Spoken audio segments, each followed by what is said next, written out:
আজকে ব্রেকফাস্টে কি বানিয়েছি দেখ গুবলু তোর জন্য। আজকে করেছি, এটা হচ্ছে বেগুন ভাজা, ছোটো ছোটো বেগুন এগুলো, আর দেখ চিনি দিয়ে দিয়েছি ছানার মধ্যে, কলাটা খুব বেশি পাকেনি দেখ খেয়ে, আর তো রুটি আছে। তো তোকে আমি কী দিয়ে খাইয়ে দেবো? ছানা দিয়ে খাইয়ে দিই, নাও গরম গরম ছানা খেয়ে নাও, চিনি দেওয়া আছে, খাও।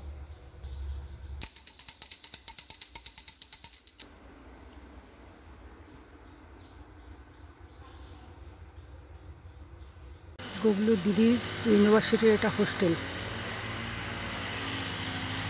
এটা নতুনই বানিয়েছে। তো ওকে আমি পৌঁছে দিতে এসেছি, যদিও হোস্টেলে এখন থাকে না, আমার সাথেই থাকে, তো পরবর্তীকালে হয়তো থাকতে হতে পারে। এই একটা ঘোড়া শুয়ে আছে এখানে।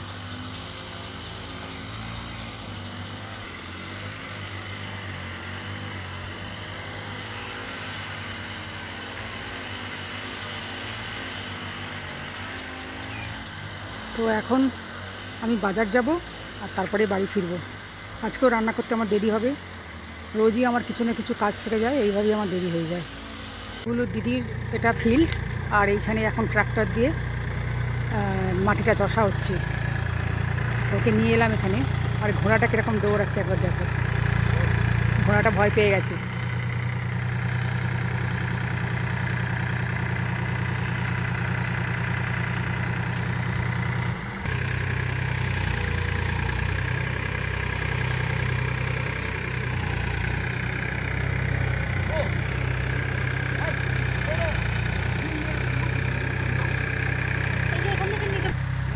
ইস, দড়িটা পায়ে আটকে গেছে বেচারা।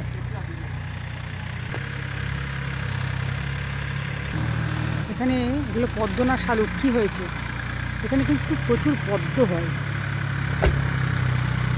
প্রচুর পদ্ম, এটা জানি না পদ্ম না শালুক। জায়গাটা কিন্তু খুব সুন্দর, চলছে জমি চাষ। চলে এসেছি বাজারে, একটু আম নিতে হবে। এখন তো 100 টাকা করে হয়েছে বলছে আমগুলো, তো দেখি কি পাওয়া যায়, অল্প একটু সবজিও নেওয়া হবে। রাস্তার ওই সাইডেও অনেক বাজার আছে, মাছের বাজার, সবজির বাজার, কিন্তু আমি তো বাজারে যেতে পারি না, নামতে পারি না, কারণ গাড়ি পার্কিংয়ের জায়গা থাকে না। তো আমি গাড়িতেই সবসময় বসে থাকি, যার জন্য বাজার আমাকে নেমে গিয়ে যে বাজার আমি করবো সেটা আমার পক্ষে হয় না, আমি গাড়ি পাহারা দিই। তো এখন বাজার করে বাড়ি ফিরবো, ফিরে আমি রান্না করব, তারপরে ঘর মোছা সবই বাকি আছে, তারপরে গুবলুর খেতে দেওয়া। তো আবার পরে দেখা হচ্ছে তোমাদের সাথে।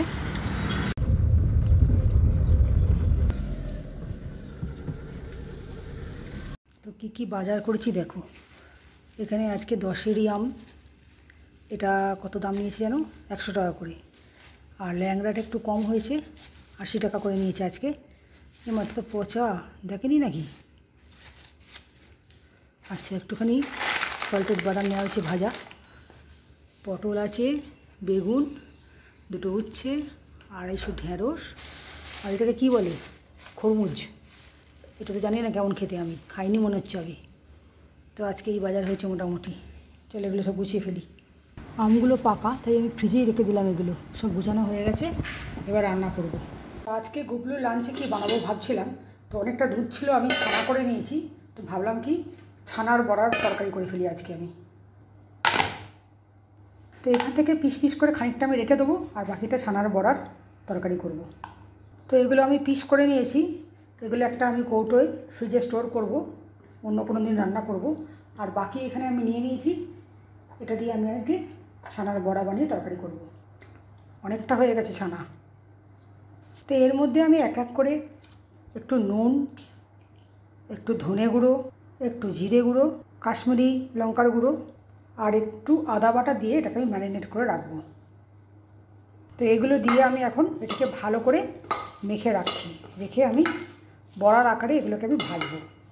আর এর মধ্যে আমি একটু 1 চামচ মতো চাল গুঁড়ি দিচ্ছি, ময়দাও দিতে পারো, এটা একটু টাইট করার জন্য। তো এগুলো আমি বড়ার আকারে করে নিয়েছি, এখন তেলে এগুলো ভাজবো। তো কড়াই তেল দিয়ে দিয়েছি, আর এক এক করে আমি দিয়ে দিচ্ছি। যারা রসুন পছন্দ করো তারা এর মধ্যে কিন্তু একটু রসুনও দিতে পারো, মানে এই মিক্সারটার মধ্যে খেতে খুব ভালো হয়, কিন্তু আমাদের তো পেঁয়াজ রসুন চলবে না। তো এক পিঠটা আমার ভাজা হয়ে গেছে, আর এক পিঠটা আমি উল্টে দিয়েছি। এটা একটু বেশি ভাজা হয়ে গেছে মনে হচ্ছে। তো দেখো সবগুলো ভাজা হয়ে গেছে। আমি এই তেলটার মধ্যে একটু জিরে ফোড়ন দিয়ে দিচ্ছি, আজকে তেলটা একটু বেশি হয়ে গেছে আমার। আর দিয়ে দিচ্ছি টমেটো আর কাঁচা লঙ্কা।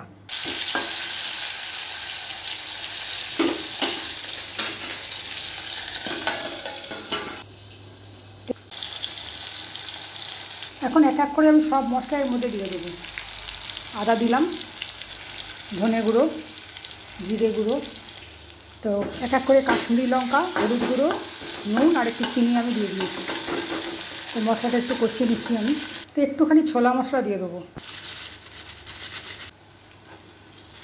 ছোলা মশলা দিয়ে আমি একটু নেড়ে নিচ্ছি।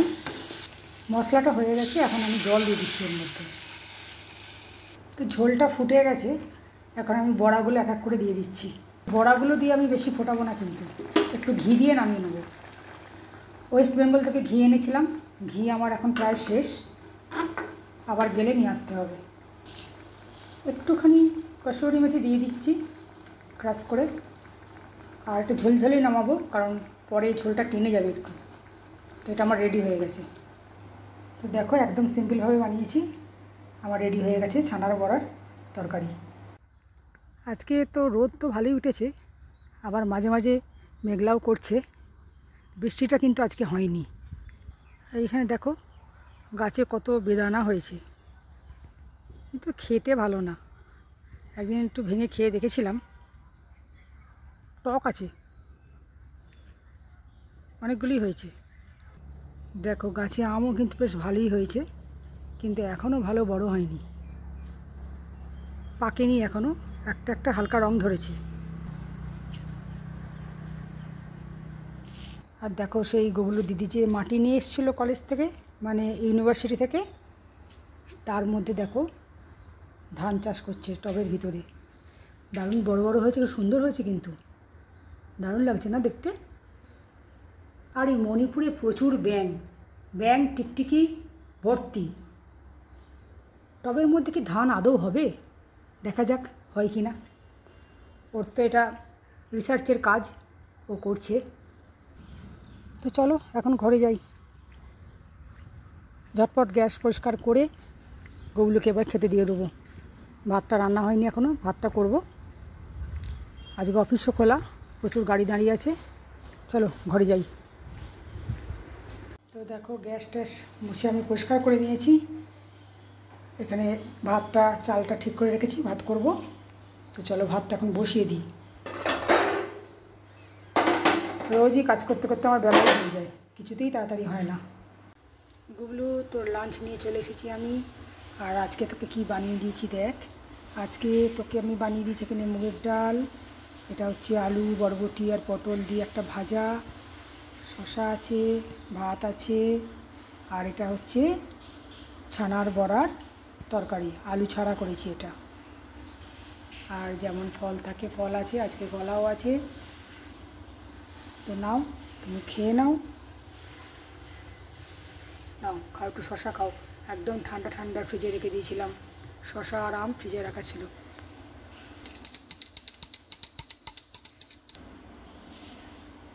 তো খেয়ে নাও তুমি ঝটপট, বসে বসে খেয়ে নাও।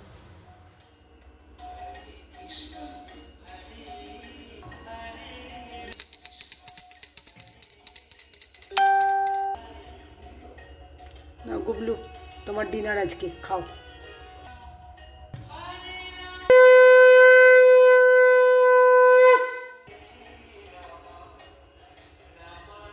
নাও গুবলু খেয়ে নাও, আমি পর্দা রেডি। তো আজকের ভিডিওটা আমি এখানেই শেষ করলাম। টাটা বন্ধুরা।